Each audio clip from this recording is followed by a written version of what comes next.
Mesdames et messieurs, bonjour et bienvenue dans une nouvelle édition du débat en ce dimanche 5 mai 2019. Depuis 2 jours, l'armée israélienne ne cesse de mener des frappes aériennes contre la bande de Gaza. Lors de ces bombardements, une dizaine de personnes ont trouvé la mort, dont un bébé de 14 mois et sa mère enceinte. En représailles aux raids aériens d'Israël, la résistance palestinienne, le Hamas et surtout le djihad islamique ont tiré des centaines de missiles vers les colonies israéliennes, poussant le régime de Tel Aviv à tenir une réunion d'urgence et à fermer ses points de passage avec Gaza. En effet, le djihad islamique a menacé de tirer davantage de missiles si les bombardements israéliens continuaient vers les sites stratégiques israéliens, notamment l'aéroport international de Ben Gurion et la centrale de Dimona. Ce nouveau regain de tension intervient en effet au lendemain des manifestations et plutôt des agressions en effet violentes d'Israël le long de la frontière avec la bande de Gaza, au cours desquelles 4 Palestiniens ont été tués. Aujourd'hui, dans le cadre de cette édition du débat, nous allons nous pencher sur ces nouveaux développements relatifs à la bande de Gaza et les nouvelles exactions israéliennes contre les Gazaouis. Veuillez rester avec nous jusqu'à la fin de cette émission. Plus de 400 missiles palestiniens ont été tirés en direction des territoires occupés palestiniens. Plusieurs colonies israéliennes voisines de la bande de Gaza ont été prises pour cible d'une salve de missiles en provenance de la région palestinienne. L'attaque constitue une riposte à 2 raids aériens de l'aviation israélienne, l'un visant une terre agricole à Beit Leia et l'autre frappant une localité à Beit Hanoun, dans le nord de la bande de Gaza. Le système de défense antimissile d'hommes de fer n'a pu intercepter que 2 missiles. Le quotidien israélien Haaretz a rapporté que l'armée d'Israël aurait pris pour cible des rampes de lancement de missiles installées à Gaza. Un analyste israélien a confié à Maariv que pour la première fois, le Hamas avait commencé ses attaques en tirant des missiles vers des localités plus loin, comme Ashdod.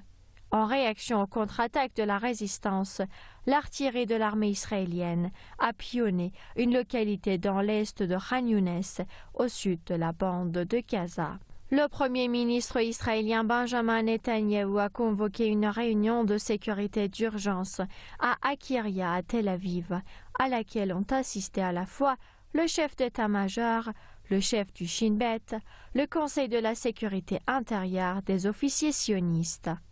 Le porte-parole du djihad islamique de la Palestine a annoncé dans la foulée de la frappe de nouvelles surprises si Israël poursuit ses agressions. Le porte-parole du Hamas est allé lui aussi dans ce sens, faisant état de la parfaite disposition de Gaza à punir l'agression israélienne, car le Hamas est engagé à défendre le droit des Palestiniens à manifester pacifiquement. Retour au plateau de l'émission du débat. Merci de votre fidélité pour cette émission. Nous avons le plaisir d'accueillir depuis Gaza Ziad Medouk, professeur à l'université Al-Aqsa, et depuis Bruxelles, Luc Michel, géopoliticien. On va tout de suite rejoindre M. Medouk à Gaza. M. Medouk, bonjour et merci infiniment d'avoir accepté notre invitation. Bonjour. On est témoin aujourd'hui, M. Medouk, d'un regain de tension à la frontière entre la bande de Gaza et les territoires occupés. Au cours des 3 derniers jours, l'armée israélienne a mené des frappes contre la bande de Gaza. Une dizaine de personnes ont été tuées, selon les sources d'information. Est-ce qu'aujourd'hui, M. Medouk, le régime israélien chercherait à déclencher une nouvelle guerre contre la bande de Gaza? Écoute, écoutez, qu'est-ce qui se passe actuellement dans la bande de Gaza? Ce n'est pas une tension, mais c'est une agression, c'est une escalade militaire israélienne commencée depuis 2 jours, commencée le vendredi soir contre l'armée de l'occupation, contre l'aviation militaire israélienne, a tué 3 activistes palestiniens. Après, dans leur droit à résister, les Palestiniens, ils ont riposté par des roquettes. Et depuis vendredi soir jusqu'à dimanche, jusqu'à aujourd'hui, 5 mai 2019, il est 15 heures à Gaza, donc il y a eu plus de 200 frappes israéliennes partout dans la bande de Gaza, 12 morts et 30 blessés côté palestinien, avec la destruction de 60 cibles, parmi eux des bâtiments, des immeubles, des maisons, des centres culturels, des associations, des stades, des mosquées. Ça montre un peu la barbarie de ce régime israélien qui essaye un peu de briser la volonté de cette population civile palestinienne. Je pense que l'objectif numéro 1 des Israéliens, c'est un peu de attaquer les civils palestiniens parce qu'après 13 ans de blocus, cette population est toujours là.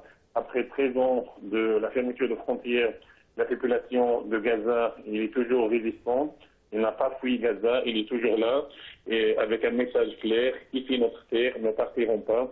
Donc, ce n'est pas la première fois que l'armée de l'occupation israélienne attaque la bande de Gaza. On a vu depuis 2019, c'est la 3e attaque, mais dans le passé, il y avait des médiations, il y avait des cessez-le-feu, mais depuis 3 jours, il y a des attaques ciblées, il y a des maisons, il y a des... Hier, il y avait un bébé, une jeune fille de 14 mois qui était tuée avec sa mère enceinte. Ça montre un peu la barbarie de cette armée israélienne qui essaie un peu d'écraser la volonté, la détermination de cette population. Mais peut-être vous entendez, il y a toujours des bons israéliens autour de nous. Nous sommes au centre de la ville de Gaza, mais la population civile est toujours là. Elle existe, elle résiste, elle persiste. Elle envoie un message clair à tout le monde, pas seulement à l'occupation. Si ici notre terre, nous ne partirons pas. Et malgré toutes les agressions, malgré les bombardements, la population est confiante, surtout qu'aujourd'hui, nous sommes la veille du mois de Ramadan. Et donc, les gens sont dans le marché. Or, dans les localités israéliennes, il y a un couvre-feu. Personne ne peut aller dans ces marchés. Mais chez nous, à Gaza, il y a des gens dans le marché. La population est toujours confiante. Et cette population va continuer sa résistance contre les agressions israéliennes. Merci infiniment pour ces précisions, Monsieur Médu. Restez avec nous. On va également entendre Luc Michel qui est avec nous depuis Bruxelles. Monsieur Michel, bonjour et merci d'être en ligne avec nous. Bonjour à vous, bonjour à mon collègue. Vous savez que la cause palestinienne m'est chère. Ça a été mon premier engagement politique il y a plus de 40 ans. J'avais 12 ans à l'époque et je suis resté fidèle à cette première cause. Monsieur Michel, dans quel contexte replacez-vous ce nouveau cycle d'agression et des attaques ciblées, comme disait Monsieur Médou, qui est du régime israélien contre la bande de Gaza? Écoutez, il faut placer ça dans le cadre de la politique aventuriste américaine au Moyen-Orient. S'il n'y avait pas le soutien de Washington, la reconnaissance de Jérusalem comme capitale d'Israël, surtout le soi-disant deal du siècle, qui est proposé par Jared Kushner, dont on rappellera quand même que c'est un des dirigeants de l'aile radicale de l'AIPAC, le lobby pro-israélien américain, les Israéliens ne seraient pas encouragés. Il y a également le contexte qui est dû à la nouvelle phase de la guerre en Syrie, la peur d'Israël de la perte de sa parité stratégique, et surtout le fait que les faucons israéliens, les radicaux qui viennent encore de gagner les élections, envisagent ouvertement une guerre à la fois à Gaza et au Liban. La fuite en avant par la guerre étant un moyen, évidemment, de gagner les élections près de la frange radicale israélienne, puisque la majorité tient à son extrême droite religieuse et sioniste. C'est tout ça qui donne cette agression israélienne. Ce qui a changé, c'est que maintenant la guerre asymétrique que sont capables de faire la résistance palestinienne, et qu'annonçait déjà d'ailleurs le chef du Hezbollah, Nasrallah, il y a quelques mois, c'est une guerre d'un nouveau type qui est capable de frapper au cœur l'agresseur et surtout qui rend obsolète le fameux dôme de fer derrière lequel Israël se croyait impunie et inattaquable. C'est tout ça le contexte actuel. Merci, merci, Monsieur Michel. Monsieur Medouk, alors la résistance palestinienne en représailles aux nouvelles exactions israéliennes a tiré des centaines de missiles vers les colonies israéliennes. Bien sûr, le régime israélien ne s'attendait pas à une telle réaction de la part de la résistance, et surtout que alors la résistance a tiré des missiles de haute précision. Est-ce qu'aujourd'hui, la résistance dans sa confrontation avec le régime usurpateur israélien est entrée dans une nouvelle phase? Moi, je pense que la résistance palestinienne, elle n'a pas encore commencé. C'est vrai, elle a envoyé 420 roquettes, missiles partout dans les territoires israéliens, mais selon les communiqués de Hamas et de Jihad, donc la bataille n'est pas encore commencée. Je pense que la résistance palestinienne, elle veut envoyer 3 messages par cette réponse très forte, malgré le manque de moyens, malgré le blocus. Le premier message, c'est un message d'abord à la population civile de Gaza, une population qui est en train de souffrir, une population qui est en train de subir le blocus, une population qui participe depuis plus de 13 mois à la marche de retour, une population qui est en train d'être attaquée au quotidien par les bombardements, par les attaques, mais malgré ça, cette population est patiente, et cette population, elle a demandé depuis longtemps à la résistance d'intervenir. Et aujourd'hui, la résistance, elle a dit oui, c'est vrai, depuis longtemps, la résistance pacifique était un moyen d'affronter les soldats israéliens sur nos frontières, mais aujourd'hui, nous donnons des leçons à cette occupation aveugle, et comme il a dit notre collègue, donc, Luc Michel de la Belgique, je tiens à lui dire merci beaucoup pour son soutien, sa solidarité avec le peuple palestinien et avec la cause palestinienne comme cause de justice. Je pense que la résistance palestinienne, il a dit oui, je suis là pour soutenir la population, parce qu'une population sans résistance armée ne pourra pas continuer à exister. Deuxième message, c'est un message aux Israéliens, parce que les Israéliens, surtout à ce gouvernement d'extrême droite, le gouvernement de Netanyahou, qui était élu le mois dernier, et donc ça montre un peu que la population israélienne, c'est elle qui a choisi la guerre. Donc ce ne sont pas les Palestiniens. Donc la réélection de l'extrême droite de Netanyahou, donc c'est la population civile israélienne qui a élu Netanyahou, et donc cette population, elle sait bien que Netanyahou, avec le soutien américain, avec le soutien de Trump, il va avoir des aventures militaires, soit au Liban, soit dans la bande de Gaza. Et donc, la résistance, il va dire à Netanyahou, malgré le soutien américain, donc c'est difficile pour vous de pénétrer la bande de Gaza. Le troisième message, c'est un message à la communauté internationale complice. Il faut que cette communauté intervienne. Malheureusement, depuis 13 ans, il y avait un blocus israélien inhumain. Il n'y a ni le Conseil de sécurité, ni les Nations Unies, ni la Ligue arabe, ni l'Europe. Il a essayé de faire quelque chose pour abaisser la souffrance de 2 millions de Palestiniens. Les Palestiniens de Gaza, ils sont en souffrance permanente. Il y a le blocus, la fermeture de frontières, l'interdiction des patients et des malades d'aller se soigner à l'extérieur. Donc, situation économique insupportable avec le chômage. Et donc, la résistance, il faut qu'ils vivent son mot. Et donc, malheureusement, jusqu'à maintenant, il n'y a aucune décision courageuse de la part de la communauté internationale pour dire non à l'injustice, pour dire non à l'occupation, pour dire non à ce blocus israélien mortel. Donc, je pense que les Palestiniens maintenant, avec leur unité nationale, avec ces roquettes, ils sont en train de dire plusieurs messages, de lancer plusieurs messages. Et je pense que les Israéliens, ils ont compris et les preuves qu'ils sont en train de bombarder partout. Donc, ce matin, le dimanche, donc, il y a eu 70 raids partout dans la bande de Gaza. Il n'y a aucun cible militaire. Tous les raids, moi je suis témoin de Gaza, je suis allé dans la rue. Et donc, tous les bombardements, tous les missiles israéliens tombent soit sur des immeubles, sur des maisons, sur des terrains, sur la plage, sur des infrastructures civiles, sur des bureaux, sur des centres culturels. Et quand vous entendez, donc vous voyez des avions militaires israéliens sont sur le ciel de Gaza, ils sont en train de choisir un cible, mais tous les cibles sont des infrastructures civiles. Ça montre un peu que cette occupation il est en train de choisir. Il veut bombarder, il veut bombarder pour tuer, mais la résistance est toujours là, mais surtout, il y a une population palestinienne confiante qui résiste et existe toujours. Monsieur Medou, quel lien trouveriez-vous entre ces événements, ce nouveau cycle d'agression israélienne et, en effet, ce plan, alors ce controversé deal du siècle que les États-Unis, Israël et malheureusement un certain nombre d'acteurs régionaux chercheraient à imposer aux Palestiniens?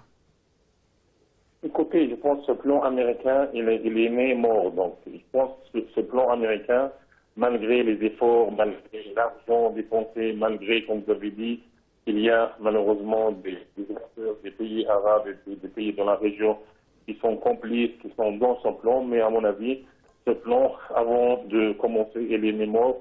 Moi, je rappelle, ce plan, c'est comme le plan américain et comme la déclaration de Trump début 2017 de reconnaître Jérusalem comme une capitale d'Israël. Donc, je pense que malgré l'argent versé, malgré les promesses, malgré la pression, malgré le blocus, malgré toutes les difficultés et toute la pression, mais je pense que les Palestiniens, soit en Cisjordanie, soit dans la bande de Gaza, vont refuser, et ils ont déjà refusé, et je pense chacun à sa façon. Donc l'autorité palestinienne à sa façon, elle a refusé donc publiquement donc par des actions politiques et diplomatiques, c'est la façon de l'autorité de réagir. Et je pense que les factions de Gaza, avec leur résistance militaire, avec leur façon de résister, elle a refusé ce plan. Et derrière tout cela, il y a la population civile, soit à Gaza, soit en Jordanie, qui vont refuser ce plan. Et un petit rappel, ce plan, il essaie un peu d'imposer aux Palestiniens un plan médiocre. Ça veut dire que les Palestiniens, ils vont accepter de vivre seulement sur 7% de la Palestine historique, qu'il y a un partage des territoires palestiniens, que les Israéliens ils vont confisquer la majorité des territoires et des villes et des villages palestiniens, que la souveraineté sur Jérusalem, la ville sainte, ce sera pour Israël, et qu'il y a un transfert de beaucoup de Palestiniens, soit de la Cisjordanie vers la Jordanie, soit de la bande de Gaza vers l'Égypte, mais ce plan, il est refusé. C'est pour cela, je pense qu'aujourd'hui, comme vous avez dit, la réponse et les missiles de la résistance palestinienne, c'est un message aux Américains, en dehors de tous les messages envoyés, que ce plan ne va pas aboutir parce qu'il y a un refus palestinien et que les Palestiniens, toute la population palestinienne, soit en Cisjordanie, soit en exil, elle est autour de la résistance, elle est pour un plan politique qui accepte le principe, qui accepte les revendications des Palestiniens et notamment la création d'un État palestinien libre et indépendant. Merci pour ces éclairages. Monsieur Michel, et pour vous, quelles seront les conséquences, en effet, de cet aventurisme israélien sur les manifestations de la marche du Grand Retour, d'une part, et d'autre part, sur, en effet, ce complot, disons, à savoir le deal du siècle, du tandem américano-israélien et une poignée, malheureusement, des pays arabes de la région? Écoutez, tout d'abord, ce qui n'a jamais été pris en compte, c'est la capacité de résistance et de résilience des Palestiniens. Lorsque j'ai rejoint la cause palestinienne, j'étais un adolescent. Je suis là 40 ans après, les Palestiniens, plus de 40 ans, les Palestiniens se battent toujours. Et même s'ils ont été abandonnés par les grandes masses en Europe, il y a encore des gens comme moi qui les soutiennent. Et donc, on n'a pas cassé cet esprit de résistance parce que la cause est juste et parce que lorsqu'un peuple défend ses droits, on n'arrive pas à l'écraser. La deuxième chose qu'il faut comprendre, c'est que ce soit les dirigeants israéliens, et il faut voir la corruption en Israël, que ce soit les dirigeants américains, et il faut voir que les dirigeants américains, ce sont avant tout une classe oligarchique dirigeante. En particulier, Trump et Kushner, ce sont des gens qui ont fait fortune dans l'immobilier. C'est la pire classe de capitalistes dans l'Occident. Il faut avoir eu affaire à une de ces firmes immobilières, moi ça a été mon cas, pour comprendre les méthodes qu'ils emploient. Ils pensent que tout le monde est achetable et que tout le monde a un prix. Ils n'ont pas compris que ça ne marcherait pas. Même avec Mahmoud Abbas, il a eu un refus. Et malheureusement, les dirigeants saoudiens sont engagés dans un processus de trahison qui repose sur la même logique, la recherche du profit et de l'argent. Les autres régimes arabes qui soutiennent cette trahison sont dans la même logique. Et donc, ça ne peut pas conduire. Il y a des gens qui n'ont pas les mêmes valeurs, c'est ça la différence, qui ne partagent pas le même monde, qui n'ont pas la même vision du monde. Et donc, je pense que le plan américain ira à l'échec. Maintenant, il est bien certain, il faut passer à d'illusions, ils vont le porter jusqu'au bout. Ils vont tenter l'annexion de Jérusalem, ils l'ont déjà fait, comme ils ont tenté l'annexion du Golan. Ce qui a changé, par contre, c'est la dernière chose, c'est qu'avec la guerre du Syrie, c'est le retour de la Russie, dont la presse israélienne dit de Poutine qu'il est l'arbitre du Proche-Orient. C'est le fait que la bienveillance russe ou la neutralité vis-à-vis d'Israël, elle est terminée en raison de l'arrogance de Netanyahou dans ses visites en Russie, dans son comportement au Golan, dans son action en Syrie. Et donc, par exemple, la parité stratégique, c'est les Russes qui l'ont rétablie au profit de l'axe de la résistance, avec leurs missiles S-300, S-400, qui sanctuarisent les pays, dont le vôtre l'Iran. Et donc, tout ça a fait que c'est un climat différent. On a l'impression que les Américains et les Israéliens ne s'en rendent pas compte. Moi, je lis régulièrement, parce que je suis pour la maxime du géopoliticien allemand Hofer, je pense que lire et se faire renseigner par l'ennemi, c'est non seulement un devoir, mais un honneur. Je lis la presse israélienne, je suis effaré des commentaires que je peux y lire. Ces gens s'imaginent que le plan Trump pour le Proche-Orient, le plan Kushner, est en train de réussir, et ces gens s'imaginent qu'ils sont actuellement les gagnants dans la configuration du Proche-Orient. C'est évidemment des illusions dangereuses. Et une toute dernière question, Monsieur Michel. Donc, dans ce climat différent, au niveau régional, vous avez rappelé la guerre de Syrie, et avec cette résistance, cette réaction ferme de la résistance palestinienne, cette politique de fuite en avant du régime israélien, soutenu bien sûr par l'administration Trump, sera en premier lieu, en effet, lourde de conséquences pour Netanyahou et son clan. Écoutez, ils pensent surtout que cette guerre, c'est la solution à leurs problèmes. Pas seulement la relance de la guerre en Syrie, la guerre sur le Golan, la guerre à Gaza et la guerre au Liban. La guerre au Liban, les généraux israéliens radicaux nous expliquent dans la presse israélienne que ce n'est pas une option militaire, que la seule chose, c'est quand elle va intervenir. Ils oublient également, c'est qu'au Liban même, les choses ont changé. Il n'y a plus personne aujourd'hui qui conteste la place du Hezbollah comme la grande force de la résistance. L'ensemble des forces libanaises, y compris le camp Hariri, n'est plus d'accord avec la soumission à Israël. Et enfin, il y a un dernier contentieux qui fait que même si une partie de la classe libanaise voulait collaborer avec les Israéliens, c'est la question des gisements de gaz souterrains. Vous savez qu'Israël, avec la complicité de la Turquie, essaye de s'emparer de gisements qui appartiennent au plateau continental libanais, qui va jusque quasiment l'île de Chypre. Et c'est impossible, évidemment, pour le Liban d'accepter cette spoliation. Tout simplement, ça fait un contexte radicalement différent de ce qui pourrait être, par exemple, lors de la dernière guerre contre le Liban. On se rappellera quand même que dans la guerre contre le Liban, c'est le Hezbollah qui a flanqué une dérouillée à l'armée israélienne, dans d'autres conditions moins bonnes que celles d'aujourd'hui. Merci infiniment. Luc Michel, géopoliticien depuis Bruxelles. Ziad Medouk, professeur à l'Université Al-Aqsa depuis Gaza. Je vous remercie infiniment d'avoir été nos invités pour cette émission. Merci beaucoup. Au revoir. Voilà, c'est la fin de cette émission. Merci de votre attention. Excellente journée à toutes et à tous. Au revoir et à très bientôt.